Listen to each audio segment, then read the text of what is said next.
From time to time, in an effort to reach across the aisle and shake the hands or throats of our friends on the left, we here at the Andrew Klavan Show like to take some time to try to clear up areas of misunderstanding between those of us who see things from a conservative point of view and the bad guys.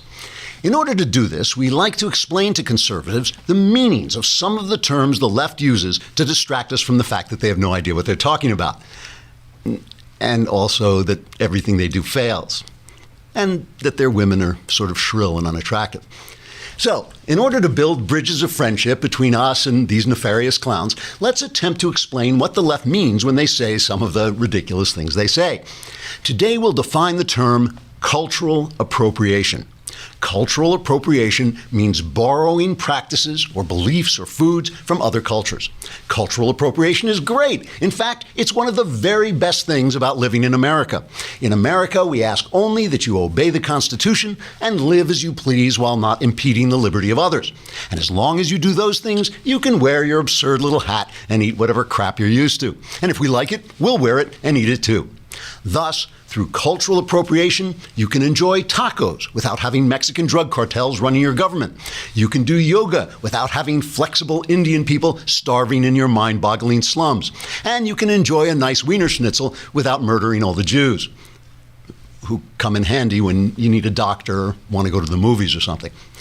The left hates cultural appropriation because they think it's about the strong stealing stuff from the weak. But really, when you think about it, it works both ways. It allows minority people to adopt things invented by white people, like electricity and freedom. And it even allows women to do things normally only done by men, like wear pants and use logic.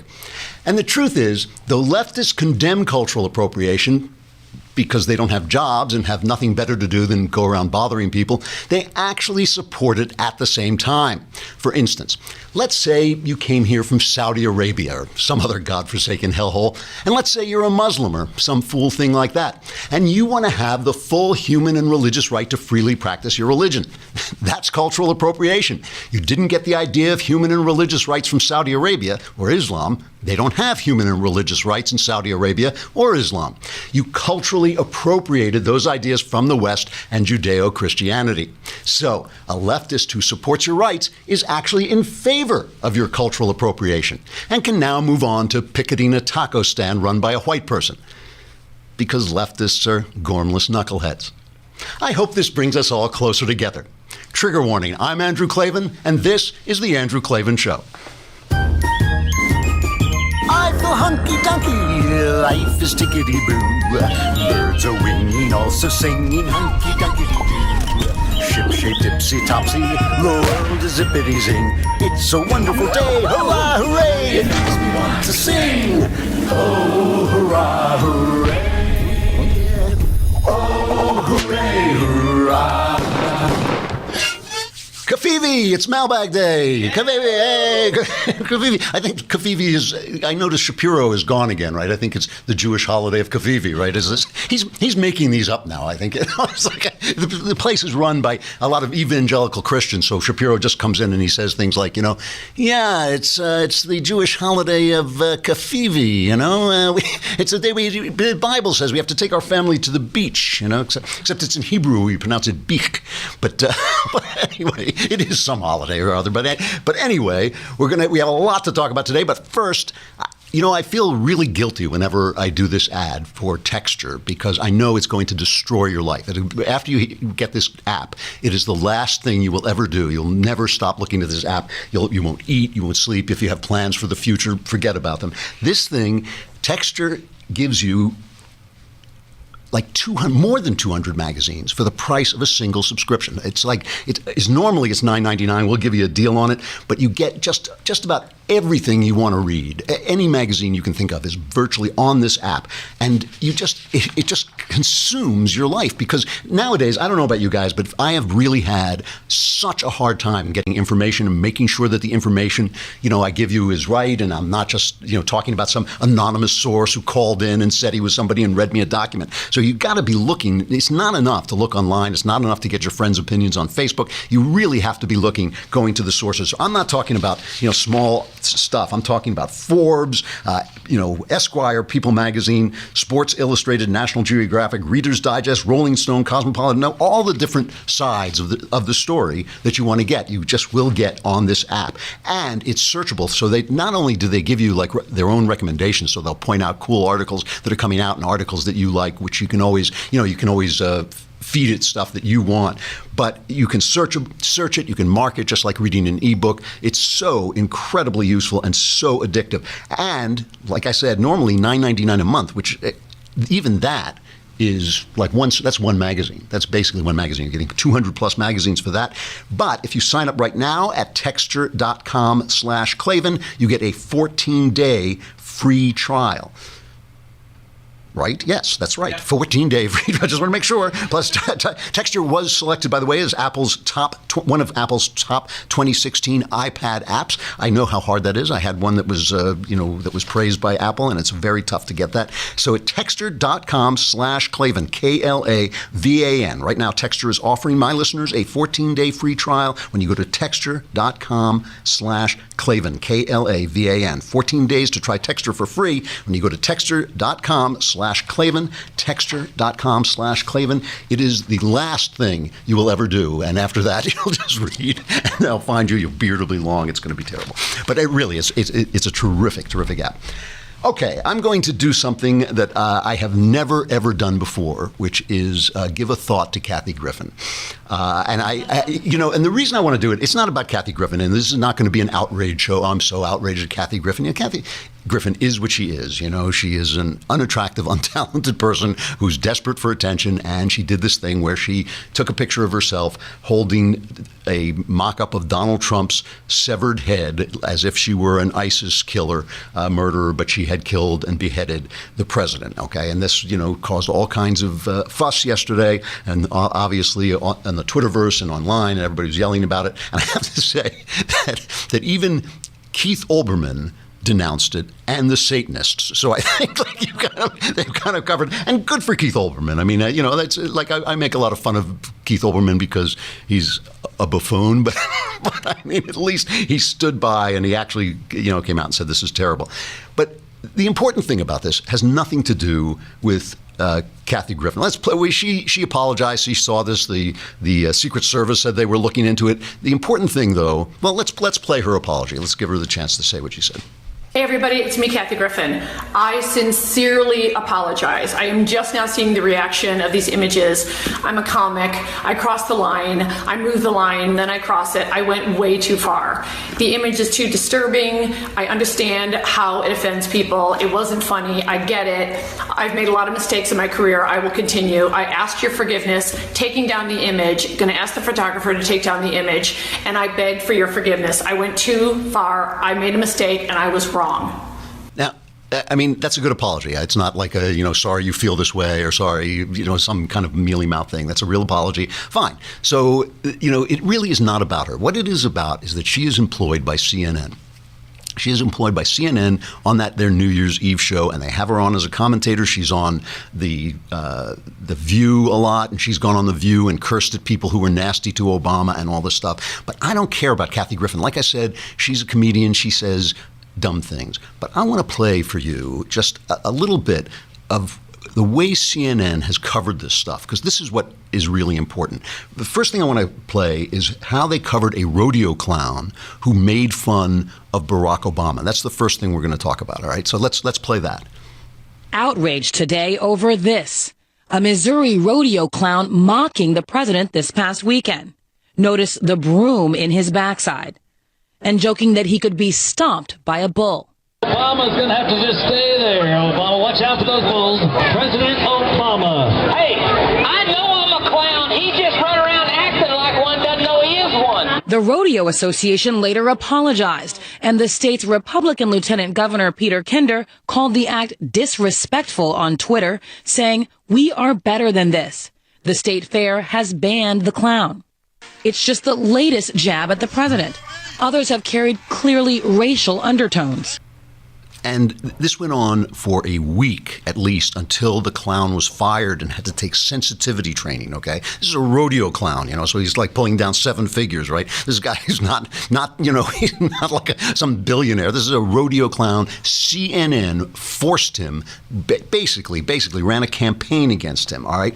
Now, I want to go back, and you remember Gabby Griffer's congresswoman, she was shot, and she was shot. They tried to make it sound like she was being shot. She had been shot by some right-winger because she was a Democrat. She had, in fact, been shot by a psychopath who was actually kind of a left-winger, but mostly what he was a psychopath, okay?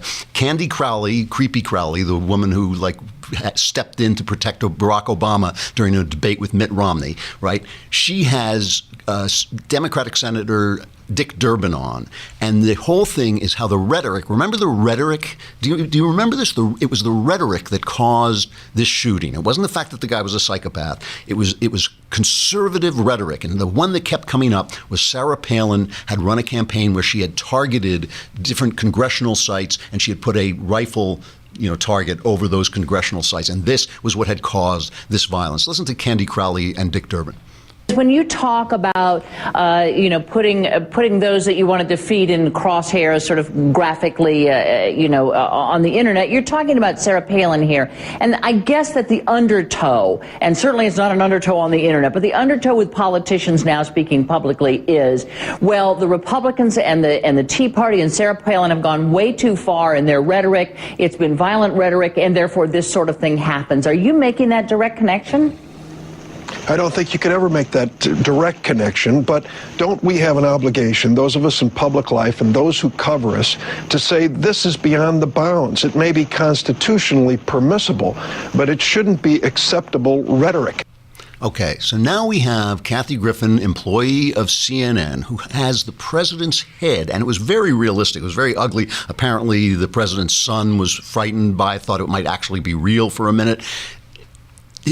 Holding the president of the United States' bloody head like she's an ISIS terrorist. Nobody on CNN covers this, first of all, until Jake Tapper, who basically forced it onto the air and said that he thought it was disgusting. And he was talking to Molly Ball of The Atlantic, and I'm not sure who the other panelist was. This is their reaction. I mean, I have a hard time bringing myself to care about something like this. I think it just speaks to the need to see themselves as a victim that they have, that they're constantly being persecuted. It's constantly... The Trumps you're talking about. The Trump people are constantly having to point to the elites who are looking down on them. Of course, comedians and celebrities say dumb stuff and do dumb stuff, and violence is not appropriate, but I just don't think that that's the source of President Trump's problems. Dave? I think we've got much bigger issues to focus on than Kathy Griffin. Jen, do you want to weigh in at all? Agreed with David. No big deal. No big deal. Took them till 9 o'clock Eastern Standard Time to denounce it, which they did in a tweet. They send out a tweet denouncing the thing, and they're still, as of me going on the air, they're still discussing whether she's going to be on their CNN New Year show. And of course, I don't have to say this, but just it needs, I guess it can't go without saying that if this had been a right-wing comedian, if this had been me or Ben holding up Barack Obama, severed head, not only would we be fired, which we should be fired, it's a disgusting thing to do, but there would be no question about the endless coverage of how we cause the violence. And the important thing about this, I want to play just one more. I want to play Morning Joe, too, because Morning Joe, they got married. Joe and Mika got married, and Mika is this big Democrat, and suddenly the show has just become this festival of Trump hate. Now, this Kafivi thing, if anybody wasn't following it, the Kafivi thing is a tweet that the president sent out where he talked about the lousy press Kafivi, obviously meaning coverage, and he just mistyped it, misspelled it. How come he doesn't have his auto spell on? Maybe that was his auto spell. So the Twitter went nuts. What's Kafivi? And even Trump tweeted out. I hope somebody figures out what Kafivi means. So that's the story that they're talking about. So now somebody brings up Kathy Griffin, and listen to their reaction. I missed the Kathy Griffin news last night. Okay, I'm not talking about it. You missed nothing. Okay. Michael, you can't eat, though, to be clear. You should eat. Yeah, you probably should eat. Just eat. All right, coming up, Michael, eat some lunch. Thanks for being on the show. Thank you, Michael. This was, I thought, Michael, this was a stellar performance. Yeah, you were this was one of your better days. I'm just happy I got that. Yeah, you did very well. Sort of. All right, we'll ask award-winning linguist Nicholas Confessori to help us break down the word confefe. So they can't cover a comedian with a severed head of the president on Twitter, but they're going to have a whole segment with an expert on Kafivi. And what this means, I'll tell you what Kafivi means. Kafivi means we're pulling out of the Paris Accords. That's what it means. Apparently, now that's not solid yet, but everybody is saying that Trump looks like he's pulling out of the Paris Accords, which would be great, by the way. But I want to stick with this for a minute, and just to say that what this means is CNN and the entire infrastructure that we call the mainstream media is empty. They are empty. They're full of crap. They have no moral sway. They have no moral authority. Nothing they do should resonate at all. Their Russia coverage, everything is called into question by this, that they haven't got the basic common decency to react on the instant to something this far over the top. It's not about Kathy Griffin. Kathy Griffin, she made a mistake. She apologized. She's looking for attention. She got it. Congratulations. It's not about that. It is about the networks. It is about the mainstream media who have been ramming and hammering Trump all this time. Oh, he's grotesque and he says these terrible things and he pushed an ambassador out of his way. They have no moral authority to speak. They are utterly empty. We got to say goodbye to Facebook and YouTube.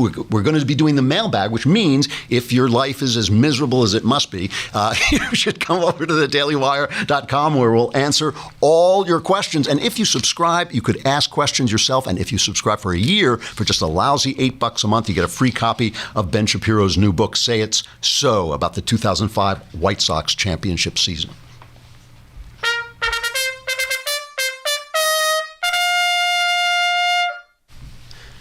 This is why I've stopped picking up on every Russian story that comes out to debunk it, because I think it's all bunk.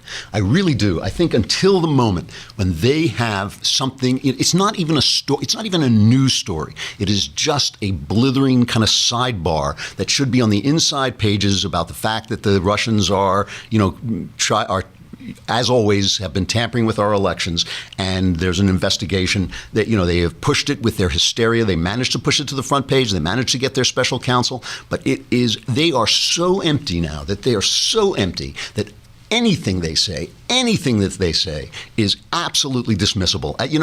There was a moment. Let me show you, just before I show you this, let me show you a scene, a pretty famous scene from All the President's Men, because this is who they all think they are. This is their heroism that they all look back to when they toppled a Republican president and they hated Nixon. If you think that, the hatred comes with them, it doesn't come with Trump. It's not Trump inspiring the hatred. The hatred is there. They hated Nixon. They hated Bush. They hated Reagan. They did it to all these guys. With Trump, it is amped up because Trump is such a big figure and he stole it out from under their noses. He stole the election and the White House out from under their noses. But they have been filled with this hate forever. So here's a scene, though, just showing you what it was like at the Washington Post. And Woodward has talked about the scene and said, it obviously there's Hollywood stuff involved, but it basically got the attitude pretty right. And leave my mic on because I have to describe some of it, because some of it, if you're not watching, you won't be able to see. But this is Jason Robards playing the editor of the Washington Post as he goes over a story based on anonymous sources from Woodward and Bernstein. It's Jason Robards playing. You haven't got it. Librarian and secretary say Hunt looked at a book. That's not good enough. White House aide told me that Hunt was investigating Kennedy. Who was it? Who was it? You want the name, you mean? No. How senior? How high up? I don't know titles. So now he takes out his red pen and he starts crossing out the stuff that they haven't got. Anything that isn't backed up. Anonymous sources with no names, because the audience can't judge, the reader can't judge. So special interest in we said the White House was investigating Kennedy.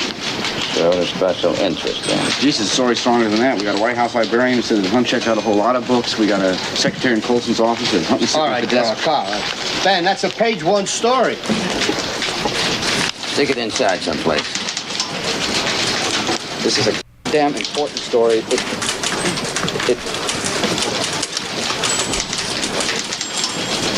some harder information next time. get some harder information next time, because they don't have the story. They have anonymous sources, and the problem with anonymous sources is not that they can't have good information, it's that you, the reader, can't judge. You're just trusting them. And now we know, if Kathy Griffin taught us nothing, we now know for sure that you can't trust them. They are absolutely empty of moral decency, of moral authority. They're just done. They're absolutely done. I mean, I saw that yesterday, and I thought, I don't care about Kathy Griffin. I don't care what she does. But I do care that that CNN, that the New York Times, that all these people are not going to report it, and it's just not important when anything anybody said to Barack Obama was a problem. Now, compare that scene from All the President's Men, compare this to this interview between Alison Camerota on CNN and John Sununu, the former governor who is a pro-Trump guy, and she's going after this Russia story and the Jared Kushner story. Listen to what Sununu says.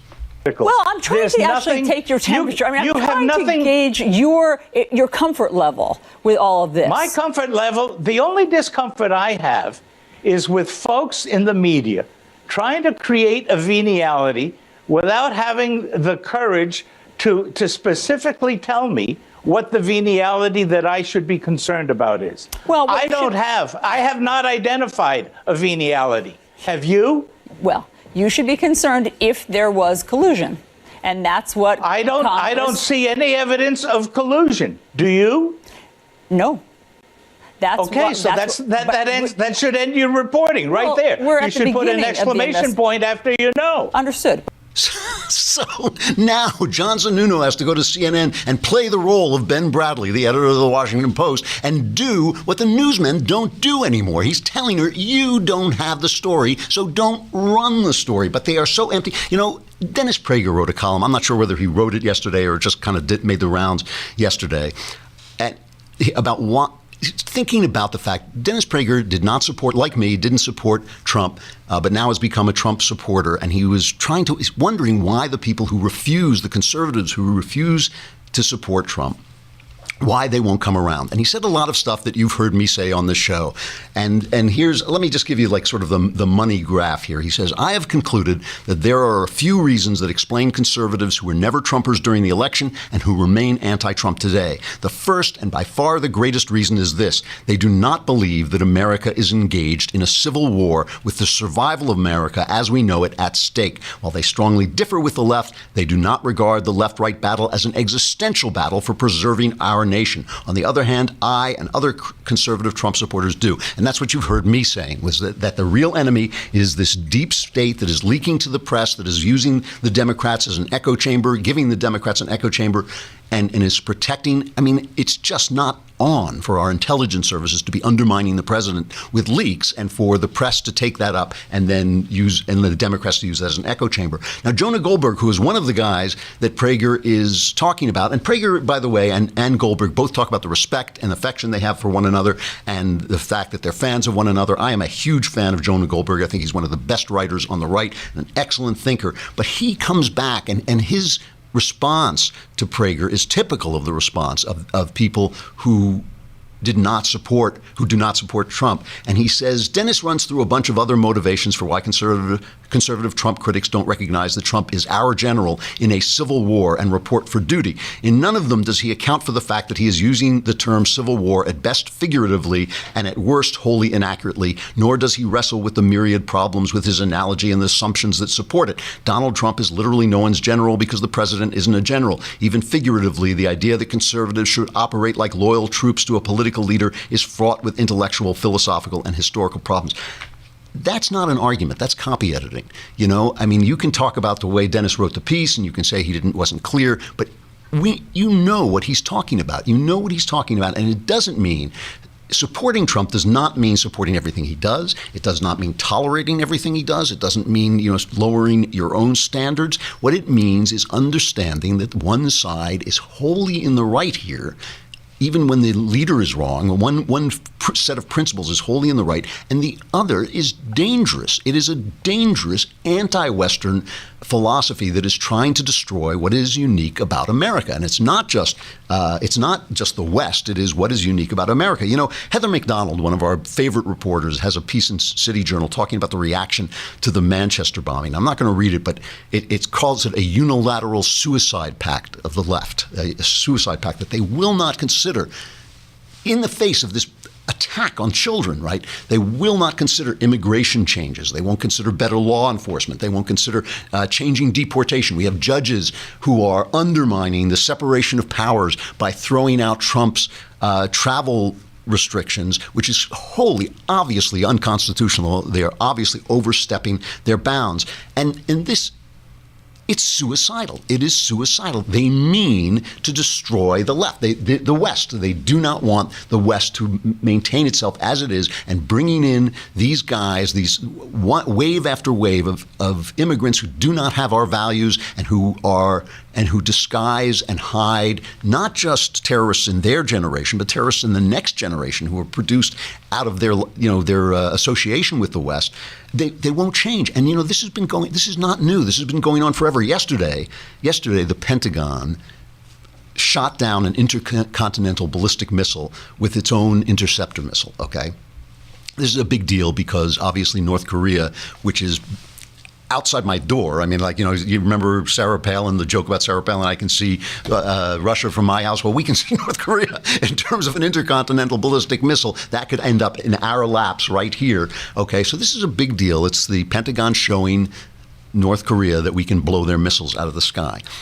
This was a Reagan-inspired idea, okay? So they laughed at him and they called it Star Wars. But he had this vision that we would be able to create a missile shield that would make Russia's nuclear arsenal useless, and that we would then share it with them, and that would end the nuclear threat, the threat of nuclear war. And of course, that vision was too big, but it did result in what we have. And the left pounded Reagan on this. Reagan, remember, there was this thing with Gorbachev. They always tell you that Gorbachev had something to do with the end of the Soviet Union. Gorbachev did everything he could to keep the Soviet Union alive. It is a total lie. He did 0% to destroy the Soviet Union. And Reagan, in 1987, Reagan and Gorbachev met in Reykjavik, Iceland, and they were negotiating for a missile treaty.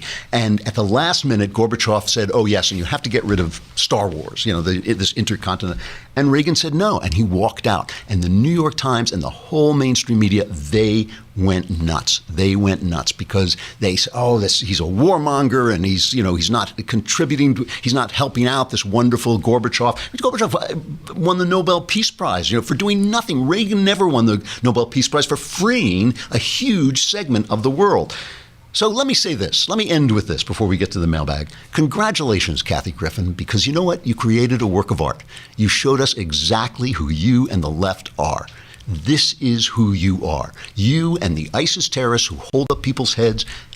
There is like hardly a breath between you. The only difference is they actualize their violence and you turn it into a thought. It's into a meme, but the meme is with you as it is with them. And of course, that makes them worse than you. But in principle, you guys are on the same page. And I just think, Kathy Griffin, your whole life has been a waste. You haven't done anything, but yesterday you created a work of art. Congratulations. And CNN and the rest of the media, you have at last no decency. Have you at last no decency? No, you haven't. All right, the mailbag. Woo! Yeah! we need to get Lindsay back and have her go, Kafifi!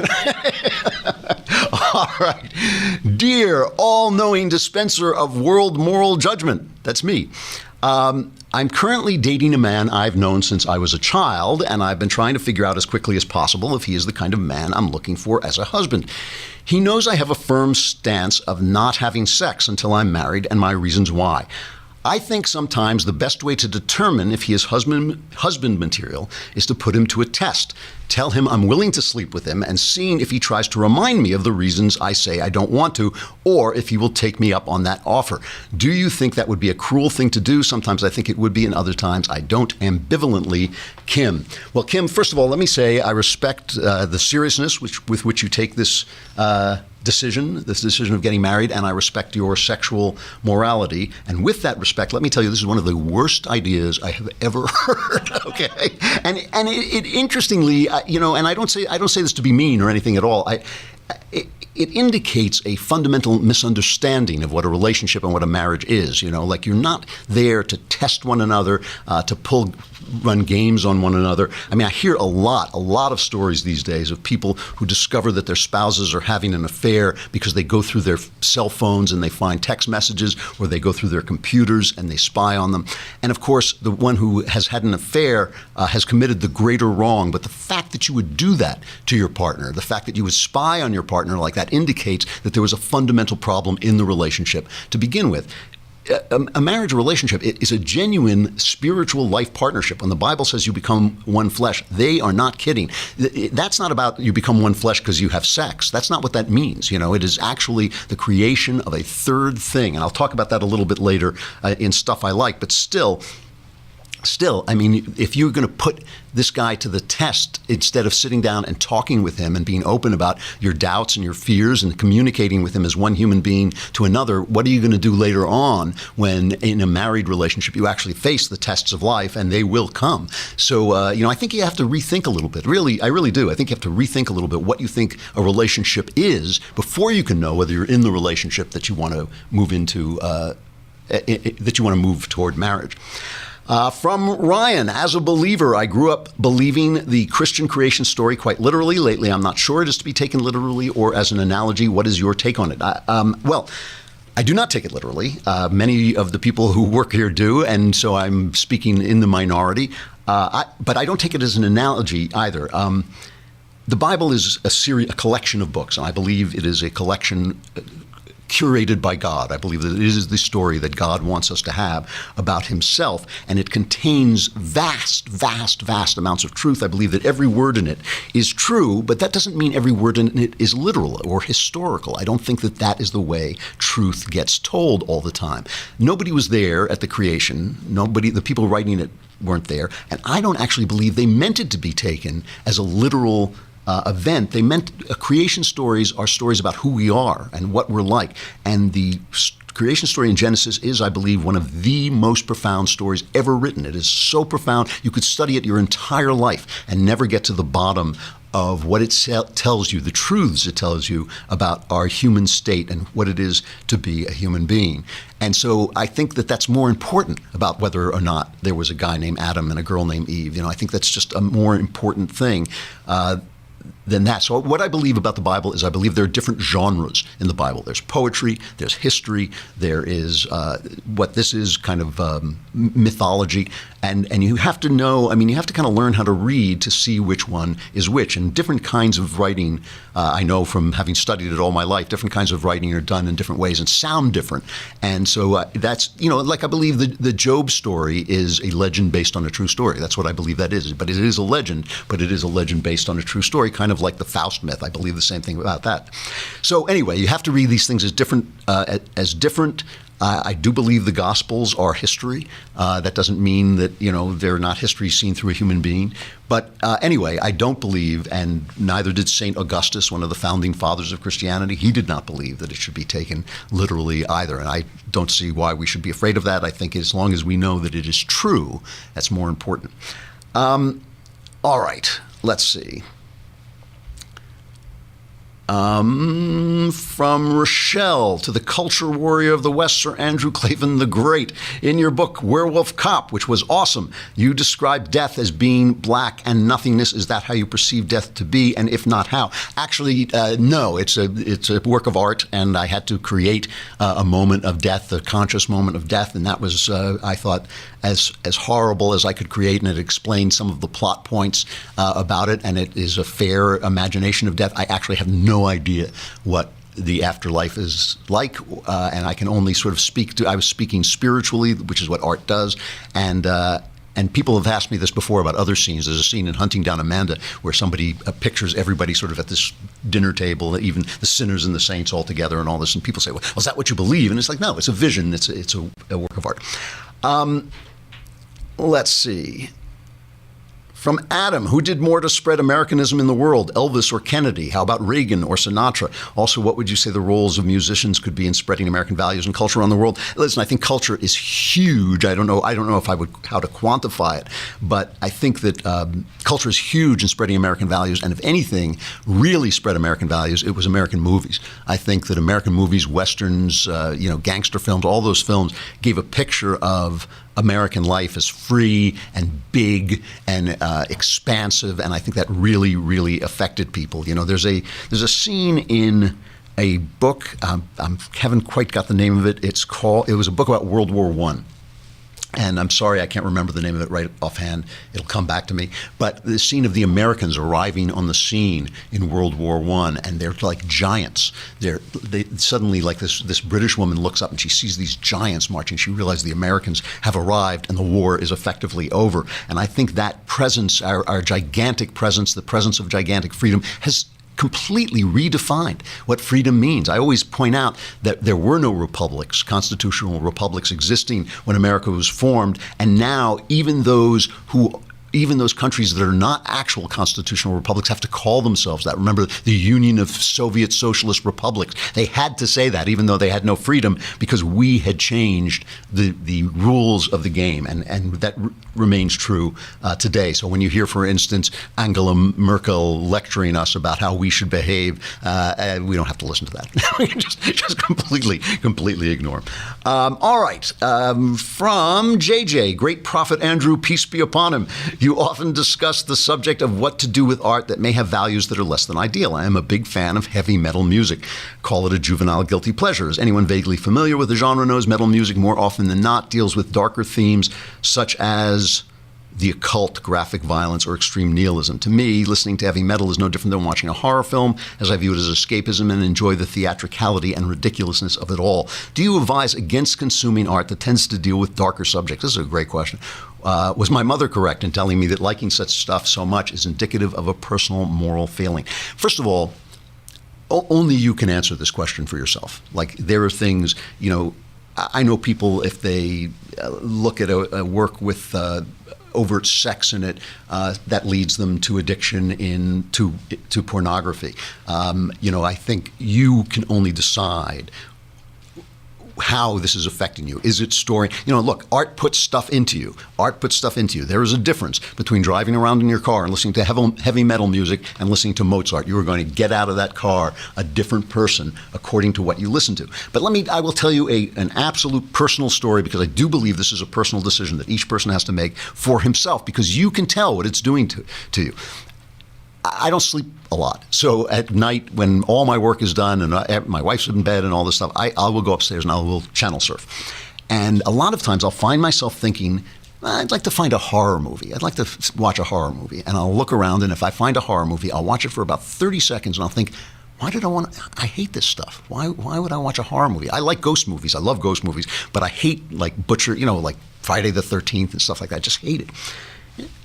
So I finally stopped and I asked myself, why do I do this? And I believe it is what they call in psychology re-traumatizing experience. I believe something happened to me in my youth that I re-traumatize myself by turning to these horror movies, but then my conscious self takes over and I realize I don't want to watch this, I don't want to see this stuff, and I don't want it coming into me, because I don't believe, I don't mind violence. I don't mind even graphic violence in movies, as long as I know where the heart of the artist is, as long as I know that the heart of the artist is not with the thrill of destruction. So really, you have to decide this for yourself. Like I said, I love ghost stories. I read a ghost novel where I got to the end of it and I realized it was like a work of actual evil. Like the guy writing it was actually like kind of caught up in the evil part of it, not in the spookiness or the kind of uncanniness of it. And I remember I threw the book away. I got to the last page. I just tossed it in the garbage. And then I thought, you know what? I don't want that in my house. I actually took it outside and put it in the garbage in the garage. You got to decide for yourself. But no, but you're absolutely right, though. Your mom is right about this. You shouldn't just assume that it's harmless. You shouldn't assume that it's harmless. You have to look into your heart and see what it's doing to you and make that decision for yourself, because different things affect different people differently. All right. I said I was going to do some narrative poems this week, but I'm not, because I have something else I have to do. and I will get back to that next week. But for stuff I like, I would like to talk about my marriage. Stuff I like. One of the things I like is my marriage, and today is my 37th anniversary. And my wife and I, thank you.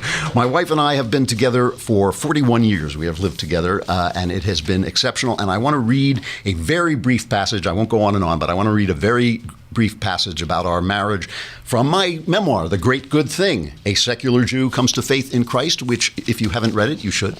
And I will just read a brief passage about the story of how I met my wife is very funny, and it's in the book, and I'm not going to read that now. I picked her up hitchhiking, basically, when I didn't have a car with me. But I won't talk about that. But I just want to read this passage that I wrote in the book about my marriage.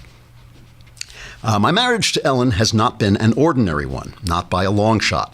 It has been a lifelong romance.